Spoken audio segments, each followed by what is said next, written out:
هاي، هعرفكم النهاردة 3 أخطاء شائعة جدا كل الناس بيقعوا فيها.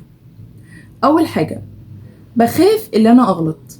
الخوف يا جماعة من الغلط بيخلينا ما نقدرش نتعلم كتير، ما نقدرش نسرش عن الغلطات اللي احنا وقعنا فيها ونتجنبها. ده بيساعد اللي احنا نقع، مش بيخلي رسوماتنا أحسن حاجة، مش بيخلينا نتطور بسرعة. تاني حاجة، بفكر في الأدوات الغالية. الأدوات الغالية عمرها ما كانت السر في نجاح أي فنان. أنا ذات نفسي مثلا بستخدم الجواش ممكن يبقى غالي شوية. رسوماتي مش زي مثلا فان جوخ، رسوماتي مش زي مثلا الفنان اللي رسم موناليزا. فالأدوات الغالية مش زي أو مش هي اللي بتخلي رسوماتنا أحسن حاجة. تالت حاجة وهي الأهم، ليه ما بجربش ان انا اعمل تمارين بسيطة؟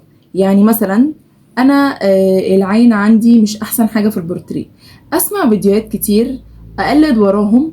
هو ده اللي هيخليني كويسة في رسمة العين، وهيخليني بعد كده واثقة ان انا ارسم بورتريه. خلاص انا بقيت كويس في العين وبس كده.